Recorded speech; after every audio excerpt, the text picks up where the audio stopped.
Hola, ¿qué tal? Ahora sí, estoy muy contenta. Hoy tenemos de nueva cuenta a una invitada súper especial que ustedes ya conocen. Para quienes no la recuerden, ella es Isabel Villaseñor y nos va a acompañar hablando sobre el tema de burnout. Ya está lista y yo muy agradecida porque sí tuvimos problemas para conectarnos, pero hoy estamos listas. ¿Cómo estás, Isabel? Muy bien, Mara, contentísima de estar aquí compartiendo contigo y con todo el público. Ay, pues muchas gracias. Isabel, hemos hablado de temas muy interesantes contigo, pero hoy tienes un tema que a mí me apasionó porque realmente este concepto del burnout para mucha gente no es conocido. Sin embargo, es algo con lo que vivimos todos los días. Sé que está enfocado al desgaste que sentimos ante tanta carga de trabajo, pero quiero pedirle a las personas que nos vean hoy que si tú estás trabajando, si tú trabajas y te identificas con esto, también de alguna manera empieces a asociarlo con tu vida diaria en referencia a tu vida personal, porque es muy cierto que efectivamente este es un término que se utiliza en las empresas, pero también es muy cierto que este tema lo podemos enfocar a nuestra familia, a nuestra vida personal, darnos cuenta que nos encontramos sobre todo ahorita inmersos en situaciones de mucho estrés, de mucho cansancio, de mucho desgaste físico, emocional y mental, por lo tanto. Entonces, muchas de las estrategias que vamos a hablar hoy contigo las podemos asociar a esa parte, a la parte personal, y encuentra la forma de ir dándole un poquito de juego con todo lo que vamos a aprender hoy. ¿Cómo te suena esto, Isa? Sí, me parece excelente porque tiene que ver tiene relación con muchas cosas, ¿no? Desde el enfoque sistémico. Entonces, pues avancemos. Ok, entonces voy a compartir tu presentación. Gracias. Y cualquier cosa, bueno, vamos a ir viendo aquí las preguntas de todas las mujeres y de todas las personas que van a empezar a surgir muchas dudas porque es un tema que realmente, del que realmente se habla poco, porque no lo, ¿cómo se podría decir? No lo desmenuzamos, ¿verdad? Así es. Sí, lo desconocemos, sin embargo, lo sentimos, ¿no? Sentimos el efecto. Entonces es importante nombrar las cosas para poder identificarlas y trabajarlas, claro. Exactamente. Entonces vamos a empezar ahorita a compartir nuestra pantalla para que podamos ver tu presentación. Gracias. ¿Ya la puedes ver? Yo no puedo verla. Ok, yo creo que sí se puede ver. Dame un segundo. Ok. ¿Ya está ahora sí? Sí. Yo dije, me voy a meter aquí para verificar que sí se vea. Perfecto, entonces dijimos que íbamos a hablar del desgaste ocupacional. Sí. Muy bien. Bueno, me interesó mucho empezar con esta imagen y a mí me gustaría preguntarte, Mara, si tú consideras que estas dos imágenes son la misma persona o son personas diferentes. Yo considero que son la misma persona con un semblante distinto. Ok, de acuerdo. Bueno, pues en realidad son dos personas distintas. Ellas son gemelas idénticas. ¡Ándale! Entonces, a mí me gustaría empezar a hablar de epigenética, desde la base de la epigenética. Entonces, ¿Qué pasó? Empezaron a interesarse mucho, ¿perdón? Vamos a regresar porque se me quitó la... Aquí. Ay, Dios mío. Qué emocionante. Ya sé. Hablando de gemelas, se reprodujo la pantalla solita. Se reprodujo la pantalla, pero miren, me da mucho gusto que esto pase, ahorita ya me da risa, porque toda la mañana empezamos no se escuchaba, y ¿por qué no se escucha? Y conéctate desde otro dispositivo y tal, y entonces ahorita que empieza esto, dije, Dios mío, ¿ahora qué está pasando? Ya sé. Pero a veces así pasa, y en la vida nos sucede todo el tiempo, las cosas no pasan como esperamos, entonces eso hace que se nos paren los pelos. Hoy las invito, a través de esto que nos acaba de suceder, a recordar que todo se puede solucionar, y cuando enfrentamos situaciones así, es pues otra vez tener tranquilidad, enfrentar la situación con paciencia y buscar resolverla. Te quiero preguntar si ya se está viendo otra vez la pantalla. Sí, ya la puedo ver perfectamente. Ok, entonces continuamos con la epigenética, este par de gemelas bonitas que pensé que era la misma persona y resulta que no. Entonces, ¿qué estás diciendo? Sí, resulta que son dos personas distintas, ¿no? Entonces, bueno, se empezó a hacer un estudio con respecto a los gemelos idénticos porque ellos tienen el 98% de similitud en su constitución genética. Entonces, es lo más parecido que van a encontrar a otro ser humano. Si ustedes tienen hijos, ese hijo comparte el 50% de su información genética y el otro 50% de su padre o de su madre, ¿no? Pero en este caso, las gemelas comparten el 98% de similitud en cuanto a su carga genética. Entonces, la pregunta es, ¿por qué una de las gemelas desarrolla una enfermedad grave, ¿no? ¿Por qué una de ellas, por ejemplo, tiene demencia senil o tiene Alzheimer? ¿Por qué una de ellas desarrolla una cardiopatía? Si son tan parecidas o si son tan iguales, si nacieron en la misma familia, si fueron educadas al mismo tiempo, si tienen condiciones igualitas, ¿no? Entonces, se interesa la ciencia en poder hacer estas comparaciones y llegan al concepto de epigenética. La epigenética es aquella influencia que tiene sobre nosotros, aún sobre nuestros genes, dos factores fundamentales. Uno de ellos es el estrés y el otro de ellos es la nutrición. Es decir, que nuestra constitución cambia en función de estos dos factores. Esa es la relevancia del estrés. La relevancia del estrés es enorme y ahorita vamos a irla entendiendo mejor. ¿Me ayudas a cambiar de pantalla, Mara? Gracias. Muy bien. Anteriormente se decía que la salud era la ausencia de enfermedad, ¿no? Pero ahora entendemos que no solamente es que haya ausencia de enfermedad, sino que exista bienestar físico, social y mental, como bien lo mencionabas. Entonces, bueno, la salud no ocurre en un vacío, se presenta en un contexto conformado por diferentes factores personales, interpersonales, ambientales, institucionales. Todo ello tiene un efecto profundo en nuestro bienestar. Y bueno, si tenemos en cuenta que México tiene una jornada de trabajo extensa, indudablemente lo que suceda dentro del área de trabajo es muy relevante para el asunto del desgaste, ¿no? Las condiciones importan. Bien, según Lazarus, uno de los estudiosos más destacados de este fenómeno, la respuesta de estrés es el resultado de la interacción entre las características de la persona y las demandas del medio. No sé si a ustedes les ha pasado que conozcan personas que que se desenvuelven con mucha eficacia en ambientes que son altamente estresantes y dices, yo no podría estar ante una confrontación constante o estar bajo el escrutinio de las personas o diferentes perfiles, ¿no? Y sabemos que a lo mejor nuestra sensibilidad no nos permitiría estar en estos espacios, ¿no? Y además de esto, vemos que hay gente que sí se desenvuelve con mucha facilidad. Entonces, ahí entra esta cuestión, ¿no? Es entre las características de la persona y las demandas del medio y la forma como la persona encuentra las alternativas para resolverlo o para afrontarlo. Muy bien, ¿a qué se le llama estrés? Porque podemos verlo desde 3 puntos. Por un lado, si es el estímulo, es decir, si es esa cuestión retadora o justo lo que nos acaba de suceder con el tema de la pantalla, ¿no? A ver, ¿qué es el estrés? ¿Es el asunto de que tuvimos dificultad de conexión?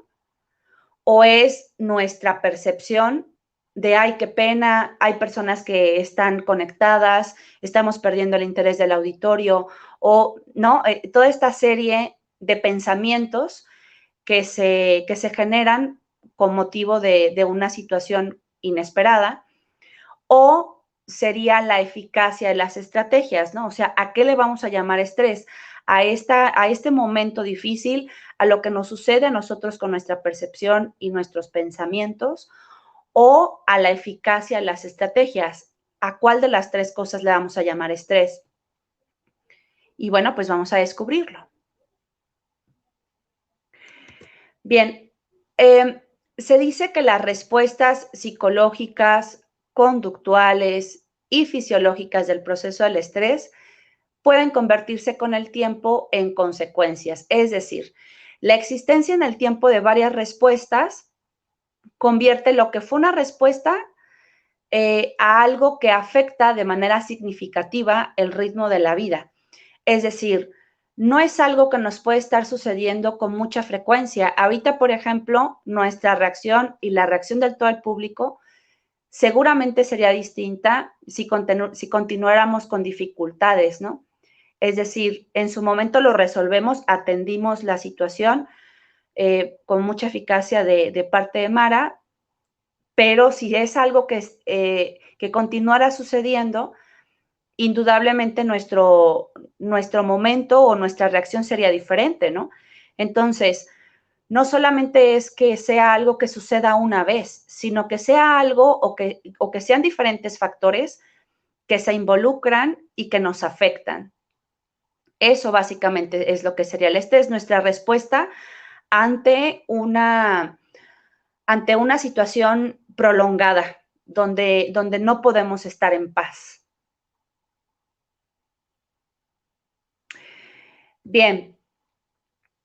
Y fíjate que es muy interesante cómo empieza a acuñarse el término de burnout, ¿no? Y tiene que ver a lo mejor con una conclusión a la que varios de ustedes hemos llegado, ¿no? No sé si ustedes identifiquen, por ejemplo, los médicos, ¿no?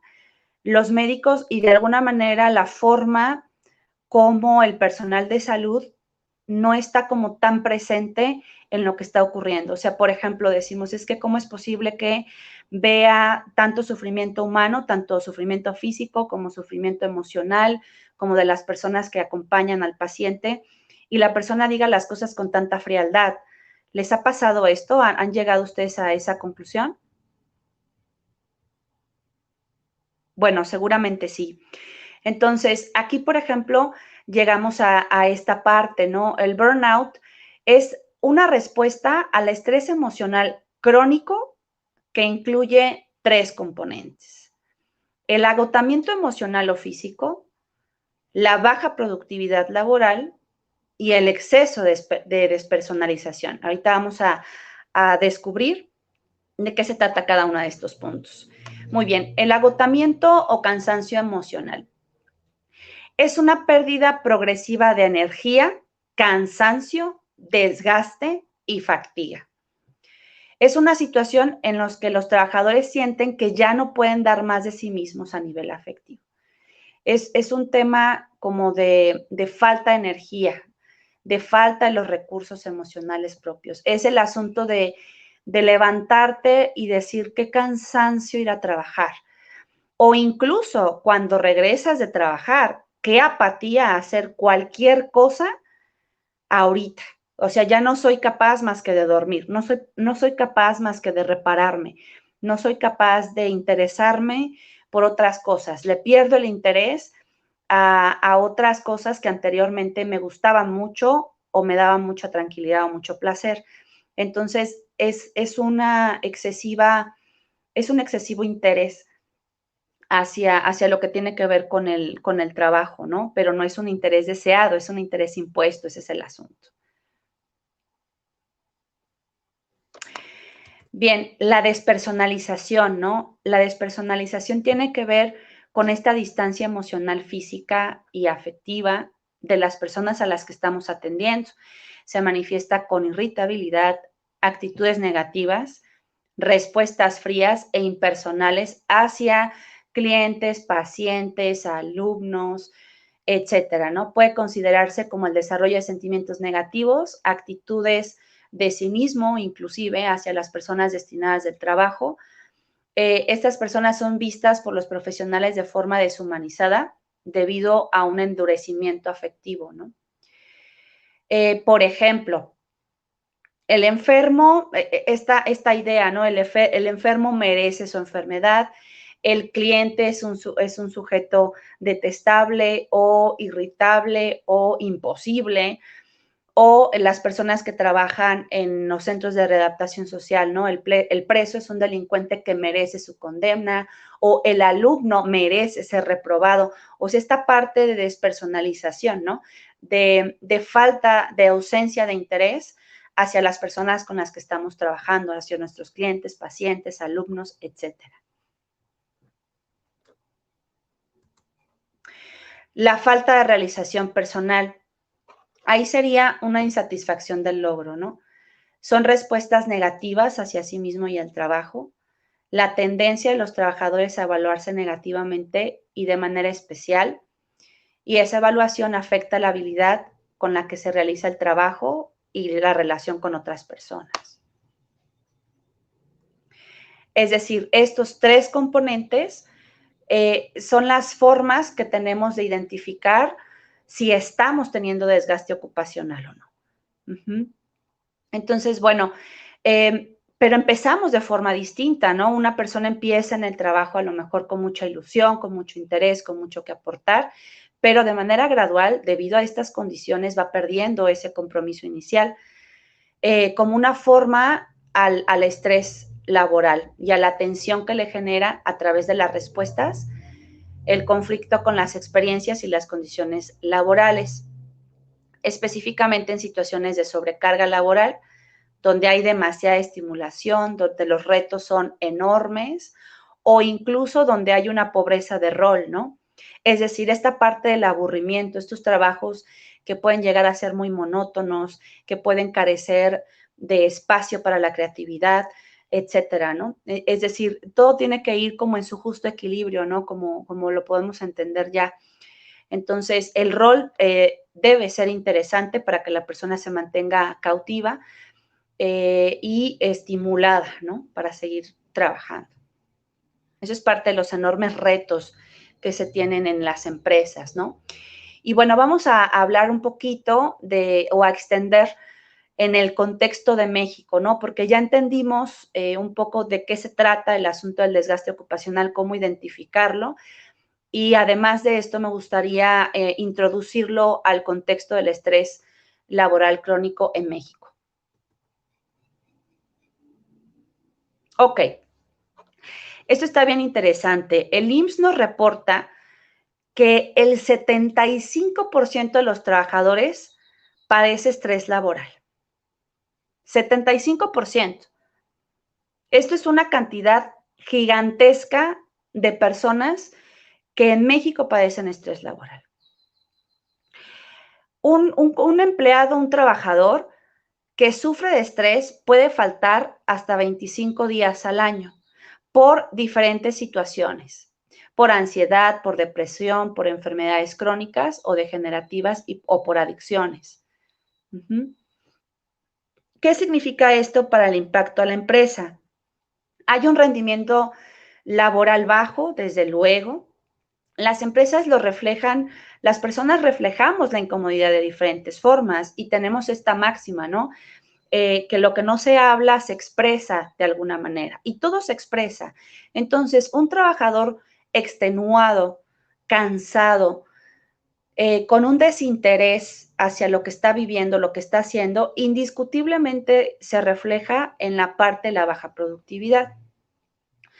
Evidentemente hay gastos por ausentismo, existe rotación de personal porque ya no hay interés y esto pues tiene un costo. Tiene un costo no solamente para el IMSS, sino también para el Producto Interno Bruto. Entonces vemos que representa este estrés laboral 16,000 millones de pesos al año como pérdida por baja productividad derivado de trastornos emocionales como ansiedad o depresión. Esto de acuerdo a Sodexo de México. Otros datos relevantes para la relación estrés-condiciones de trabajo se refieren a la jornada de trabajo. Entonces, de acuerdo al INEGI, el 5.9% de las personas que trabajan menos de 15 horas a la semana, mientras que el 28.4% labora más de 48 horas semanales. Esto es de acuerdo al INEGI. El dato que nos arroja la Organización de la Cooperación y Desarrollo Económico, que está acuñado en varios países, no recuerdo el dato con precisión de cuántos países son, pero sé que son arriba de 25, México reporta la jornada laboral más extensa. Está entre estas naciones, pues las personas trabajan por encima de la media nacional, es decir, trabajan 2,257 horas en promedio anual. Es decir, nuestras jornadas laborales son muy extensas y eso entra como una condición que indiscutiblemente afecta de manera directa no solamente al individuo, sino a las familias, a la sociabilización del mismo, al ocio, al esparcimiento y a la salud.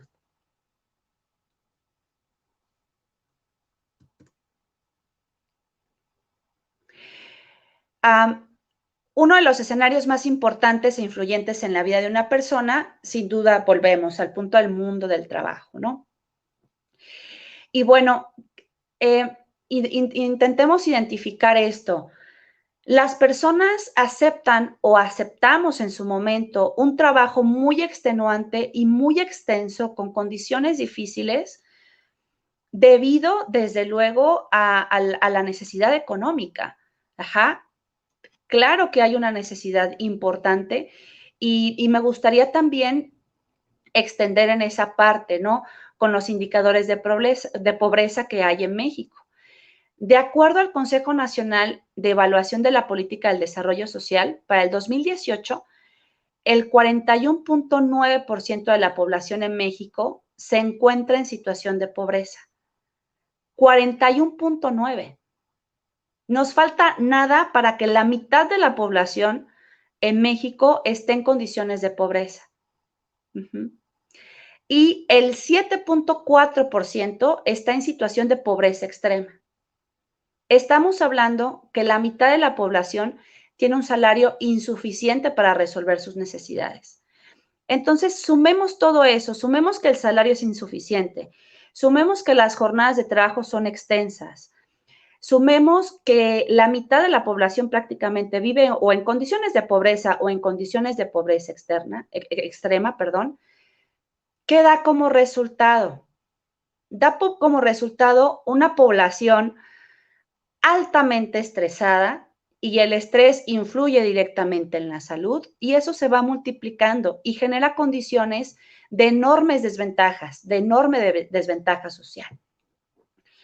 Ahora, esto de acuerdo, los datos, de acuerdo al Consejo Nacional de Evaluación para la Política. ¿Qué nos arroja el INEGI? Nos arroja otro dato.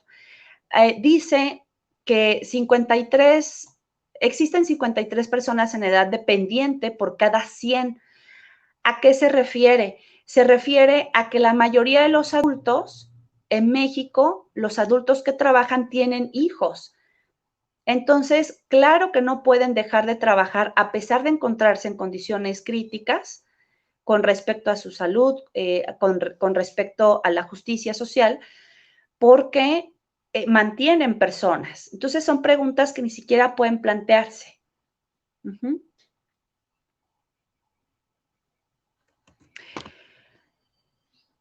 ¿De qué manera afecta el estrés?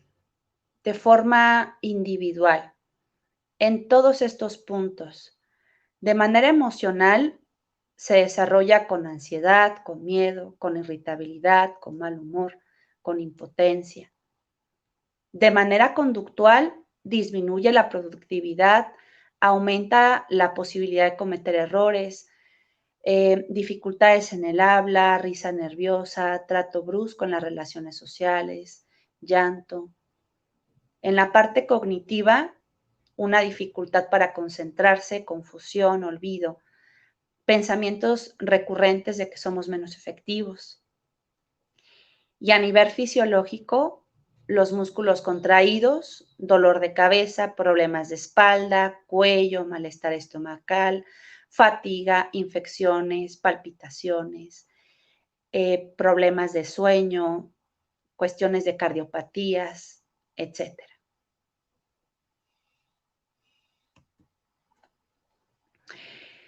Ahora, aquí también tenemos una afectación con respecto al estrés laboral y a la depresión. Y vamos a descubrir por qué. La Organización Mundial de la Salud pronostica que para 2020 la depresión será la segunda causa de discapacidad en el mundo. Ahora, para el INEGI señala que el 29.9% de los habitantes mayores de 12 años sufren algún nivel de depresión ocasional, mientras que el 12.4% los experimenta de manera frecuente. En México, estas cifras son aún más alarmantes, ya que las posiciones escalan hasta convertirse en la primera razón para el deterioro en la calidad de vida entre mujeres y la novena para los hombres, el asunto de la depresión. Es decir, están todas las condiciones puestas entre la pobreza, el asunto de que vas a mantener personas, no puedes permitirte un descanso, las condiciones laborales difíciles, todo este desgaste físico, cognitivo, emocional que existe. Claro que son condiciones espeluznantes si las vemos de esta manera. Y no quiero sonar alarmista, desde luego, pero son muchos factores que se van correlacionando y que sí nos podemos percatar de la gravedad de las cosas y de la urgencia para la atención. Y bueno, además la depresión es el principal problema en materia de salud mental pública, por ser el principal padecimiento que afecta a las personas entre los 14 y los 35 años y sobre todo por ser la primera causa mundial de suicidio y la cuarta como discapacidad en relación a la pérdida de vida saludable. Con relación a esta encuesta, está por aquí ya el esquema, ¿no? Fíjate lo que nos dice el INEGI. Integrantes del hogar de 12 años y más con sentimientos de depresión por frecuencia, ¿no? Entonces aquí nos indica 66.9 dice que sí tiene sentimientos de depresión algunas veces al año. 11.7 semanalmente. 9.9 diario y 11.5 mensualmente.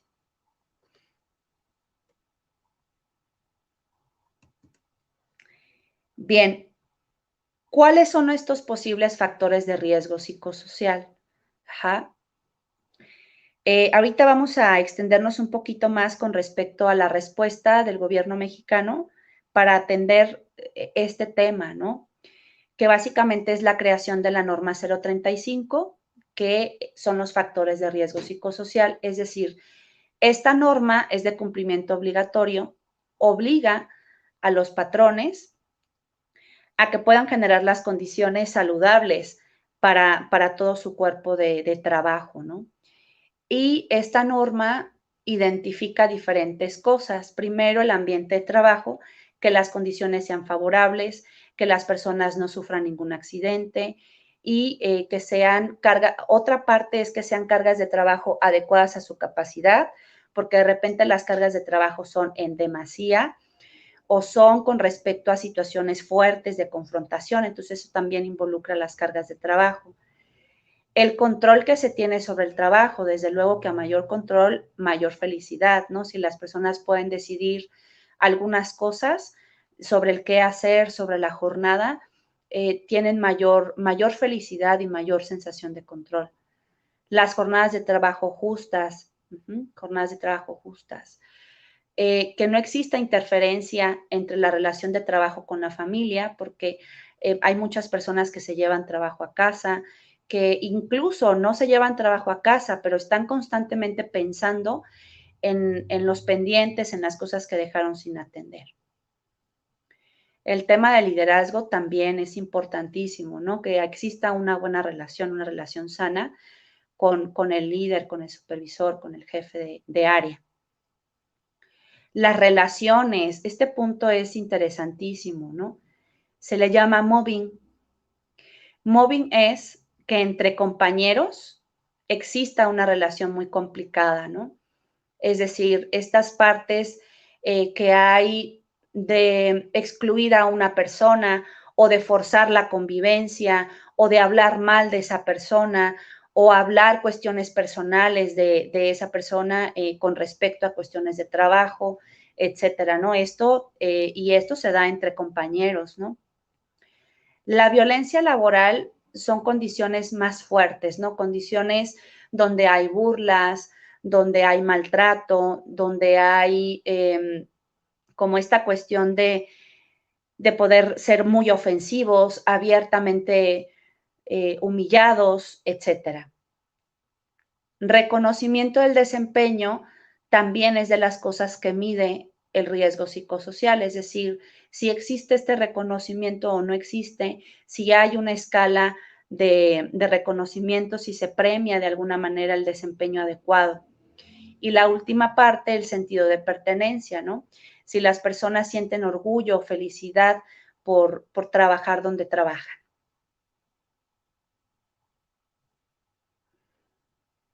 Bien, Mara, me encantaría escucharte.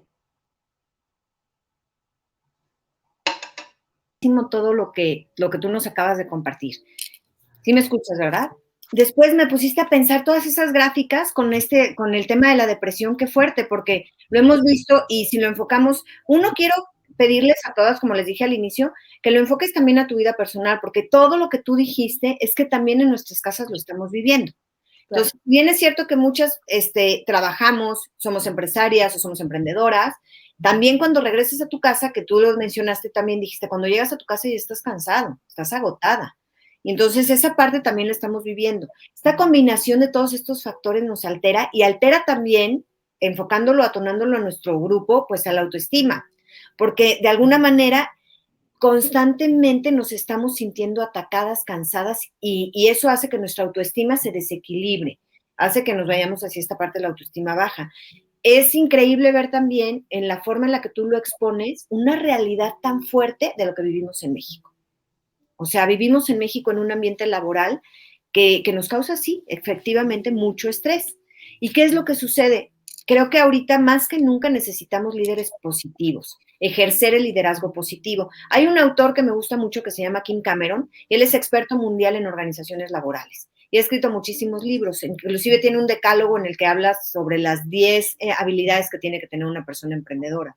Entonces, dentro del trabajo, él siempre menciona que las prácticas positivas en las organizaciones van a hacer que la misma gente que está trabajando ahí produzcan cambios que nosotros deseamos en cuanto a la eficacia y también a la organización. Y eso hace obviamente que se refleje en su trabajo. Claro. Entonces, hay que subrayarlo para que recordemos y si quieren también pues ver este autor, porque nos sirve a todas y a todos. Creo que es muy importante desde esta perspectiva que tú nos mencionas, empezar a darnos cuenta que un líder siempre debe de buscar generar acciones que fomenten un buen clima laboral. Entonces, esas personas que están dentro de esas empresas, que tienen estos puestos de liderazgo, es el momento de ejercer o de enfocarse hacia a la construcción de estos colaboradores que sí queremos tener. Claro, y también que los mismos líderes tengan las condiciones adecuadas. Te voy a comentar un caso. tuve un compañero que era famoso por una frase: cuando había sobrecarga de trabajo, le pedía a sus trabajadores que se quedaran a doblar turno y decía esto, decía, o te quedas o te vas. O te quedas a trabajar doble turno o te vas de la empresa. Ahora, bajo esta perspectiva sería fácil decir, pues, qué maldito, qué poca actitud positiva, etcétera, etcétera. Pero también es necesario rescatar qué era lo que le estaba pasando a él, y era la presión por los resultados, era el hecho de que no tenía la información correcta o de que no se le había completado el staff necesario para hacerle frente a las dificultades operacionales, y él era quien tenía que dar la cara, él era quien tenía que dar los resultados. Entonces, sí es necesario, claro, ser líderes positivos, pero que los mismos líderes tengan las condiciones para atender su carga de trabajo, para atender todas sus responsabilidades, porque muchas veces esa presión es lo que los conduce a tener actitudes tan amenazantes, tan injustas, ¿no? Pero porque él es también, él está siendo tratado de forma injusta. ¿Me explicó, Mara? Claro, pero es de lo que hablamos, ¿no? Hay que generar o motivar este tipo de educación, porque Sí. este vínculo se convierte en un vínculo que no es para nada virtuoso, sino todo lo contrario. Entonces, esto se va yendo así y por ejemplo, si soy yo el último en recibir este mensaje, ¿con qué mensaje me quedo? No le importo, qué flojera estar en este trabajo, porque, y ahí es donde, bueno, yo quiero subrayar esto, ahí es donde entra también este trabajo nuestro, interior, porque finalmente somos personas todo el tiempo. Aunque estemos en un ambiente laboral y tengamos que dar resultados, siempre somos personas. Y entonces aquí no hay que olvidar, pues hay que apelar a nuestra sabiduría interior. Y desde esa perspectiva, yo sé que es muy difícil y aplaudo a la gente que logra hacer esto, porque es así cuando o te quedas o te vas. Entonces, desde nuestra autoestima que no es sana, pues me quedo así, pero me quedo con resentimiento, con coraje, me quedo porque tengo necesidad de mi chamba, eso me lastima. Pero si decido, porque yo decido quedarme y empezar a construir esta imagen que quiero proyectar, en la que digo, ok, voy a construir, soy optimista, veo esto como, sí, no me gusta cómo me lo están diciendo, pero finalmente estoy buscando mi bienestar y entonces me enfoco o empiezo a buscar una manera de sugerir cómo empezar, no sé, a hacer cambios. Porque a mí me pasó, yo también trabajé muchos años en una empresa y yo era esta que sí hacía estos cambios y acabé dando los cursos de capacitación, por ejemplo. Digo, a mí así me pasó, pero también me pasó la parte en la que no se puede, no, es imposible. Yo decía, ¿cómo no vamos a poder? Entonces yo hablaba, trabajaba en una empresa en Guadalajara y entonces decía, a ver, déjame ver buscar y que no sé qué. Y entonces empezaba a buscar y hablaba hasta México porque ahí era la matriz y me decían, a ver qué. Entonces me hablaban y me decían, oye, bueno, a ver, ¿quieres dar un curso de lo que estás diciendo? Y yo, pues sí. Y entonces empecé en esta parte a trabajar mucho y a buscar generar esto. Hay una cosa bien padre que sucede en la naturaleza, es un efecto heliotrópico, no sé si lo conozcan, pero me gusta mucho porque hace referencia a las plantas. Dice que las plantas de manera natural buscan la luz del sol para poder crecer, ¿no? Es la búsqueda de la vida, para poder alimentarse de lo que el sol les dé. Pero lo mismo sucede con los seres humanos. Si nosotros encontramos líderes o compañeros de trabajo, o somos esa persona en nuestra familia, que buscamos la vida, que queremos ayudar a que el otro aprenda, que reconocemos que no sabemos todo y estamos dispuestos a aprender también del otro, va a ser mucho más fácil empezar a llegar a ese lugar en el que podamos compartir el conocimiento y crecer juntos a partir de nuestras experiencias. Que suena muy bonito y muy romántico, porque en las empresas siempre se van a enfocar en el resultado, pero que no se te olvide que dentro de esa empresa eres esa persona que puede ejercer y motivar ese cambio. Totalmente de acuerdo. Sí, totalmente de acuerdo. Yo creo que todos somos factores de cambio. Creo que todos podemos tener esa posibilidad, esa oportunidad, independientemente del puesto en el que nos encontremos. Y ese entendimiento, ¿no? Propiciar ese entendimiento y esta sensación de decir, estamos juntos en esto, ¿no? Vamos a vivirnos como parte de un mismo equipo, ¿no? Y a mejorar las condiciones para todos, porque también es esa parte, ¿no? No es únicamente como cómo podemos aceptar una condición muy difícil, sino vamos a evidenciar las cosas que no son adecuadas o que son contrarias a la salud para poder propiciar una alternativa no solamente para nosotros, sino para el resto de los compañeros o compañeras, ¿no? Efectivamente. Fíjate, ahorita nos está compartiendo Tita, una cosa muy importante es que ahora el mundo nos hace ver que tenemos que ser las supermujeres, mamás y esposas, y por esto no pedimos ayuda o delegamos cosas, ya que nos creemos que somos supermujeres y no es válido pedir apoyo. Cuando en realidad es importantísimo pedir apoyo. Muchas gracias por lo que nos comentas, Tita. El pedir apoyo, el voltear a ver y decir y reconocer, necesito apoyo o no sé cómo hacerlo, pero esta disposición de poder querer aprender y también dentro del entorno laboral. A mí me gustaría pedirle a la gente que nos ve que si tú te estás en un puesto de liderazgo, en la situación en la que te encuentres, ya lo mencionamos, casa, familia, empresa, lo que sea, piensa en el tipo de energía que a ti te gustaría transmitir cuando te toca estar junto a la gente. O sea, ¿qué quiero que aprendan, pero qué quiero dejarles yo a ellos? Porque si llego con esta apatía y ya criticando, viendo lo que no hacen, enfocado en que no están dando estos resultados, ¿qué resultados voy a tener? Peores, si no es que los mismos, peores. Entonces es importante que nos enfoquemos mientras estamos ejerciendo estos puestos de liderazgo, en recordar que hay que practicar la bondad, hay que reconocer también en el otro las cosas buenas que hace. Hay que dar una retroalimentación positiva, eso es importantísimo. Es muy fácil ver en qué se equivocamos y en dónde estuvo el error, pero ¿por qué no aprendemos a dar retroalimentación positiva por lo que se hicieron, por lo que logramos? Elogiar esos pequeños logros o esas pequeñas acciones en un trabajador les ayuda de manera automática a querer corregir las cosas, a querer hacerlo también mejor cuando hay alguna falla ahí, en lugar de estar constantemente criticando. Y también el ejercitar la gratitud es algo muy importante en el ambiente laboral. El decir, bueno, esto, cuando nos sentimos agradecidos por tener un trabajo, por tener un buen jefe, por tener que algo se haya logrado también, eso es importante reconocerlo, en nosotros genera un sentido de apreciación muy importante que es súper valioso y mejora nuestro bienestar y nuestro entorno laboral. Yo se los quiero decir así porque sé que, pues es que todos hemos trabajado en empresas, bueno, no, yo sé que no todos, más bien los que hemos trabajado en empresas, lo dije mal, los que hemos trabajado en empresas sabemos que estamos presionadísimos porque tenemos que dar resultados, pero que eso no haga que tú te olvides de esta parte tan importante. Hay que fomentar el salario emocional, eso es algo muy bonito, muy valioso también, porque cuando lo hacemos así, cualquier forma de compensación la recibe el colaborador de una manera muy agradable. Empieza a cambiar ese estrés y ese entorno, porque claro, se potencian también todas nuestras emociones hacia un liderazgo mucho más positivo, hacia una actitud en la que queremos colaborar, y de alguna manera empezamos a aprender, y vuelvo otra vez a este tema, suena muy romántico, empezamos a aprender que en el clima laboral también nos equivocamos y otros se equivocan. Entonces esta parte que suena así a lo mejor medio trillada, hay que aplicarla, el saber perdonar dentro de mi empresa, al que se equivoca o a mí por equivocarme. Claro, y también capitalizarlo, porque, a ver, así es como aprendemos, ¿no? A partir de los errores. Fíjate que hay un ejemplo muy interesante. En Japón, ellos tienen el premio al mejor error. Ajá, como empresas. Ellos tienen el premio al mejor error.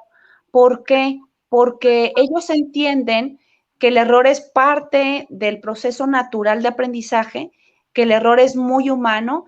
Es más, los errores pueden ser muy nobles en el sentido de que hacen evidente una falla en alguna parte del sistema de producción. Ajá. Si una persona tuvo un error, por ejemplo, digamos que debido a un error, falla una parte de la producción. Bueno, a partir de que se hace evidente ese error, ¿qué se tiene que hacer? Se tiene que especificar mejor las indicaciones, hay que hacer manuales de procedimientos, hay que dar mejor y mayor capacitación antes de que la persona pueda operar el equipo o la máquina, etcétera. Es decir, los errores pueden llegar a ser súper útiles, ¿no? Para las empresas. Entonces, yo creo que tiene que ver también con eso, ¿no? Nos vamos a equivocar todos siempre, pero lo que tú dices, el salario emocional es vital, ¿no? Simplemente el detenernos con la mirada, el saludar con los ojos, ajá, el hacerlo con intención. A lo mejor no te vas a tardar tanto, pero esta parte es muy importante porque lo que más deseamos pues es conexión, ¿no? Pertenencia. Me gustó mucho lo que dijiste tú ahorita, el saludar con los ojos, por eso volteé y dije, ¿dónde está mi tapaboca? Porque aprendimos eso, a saludar con los ojos. Mira, vamos a ver, Isa, dame un saludo, vamos a hacer un saludo con los ojos. Voy a inventar un tapaboca. Porque ahora eso es lo que nos ha pasado, que ya no podemos ver a la gente o platicar tanto con ella porque ya llegamos así. Entonces, mi saludo con los ojos. A ver, dame un saludo con los ojos, Isa.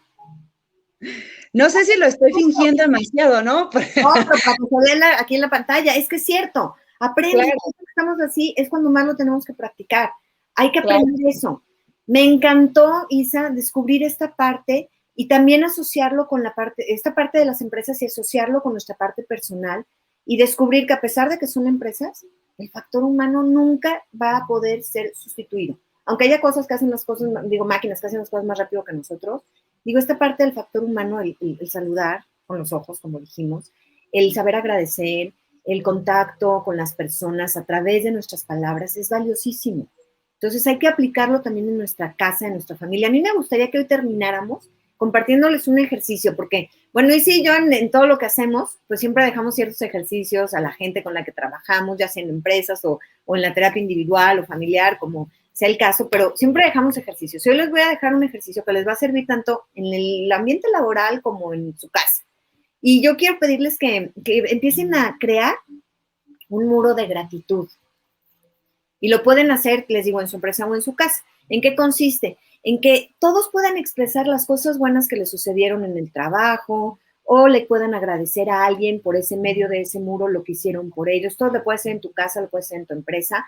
De tal forma que hagas un muro, pueden poner papelitos chiquitos recortados y pegarlos con Durex, o a lo mejor puede ser post-it, si los tienes, lo que tú quieras, pero que escribas en ese muro de gratitud por qué estás agradecido.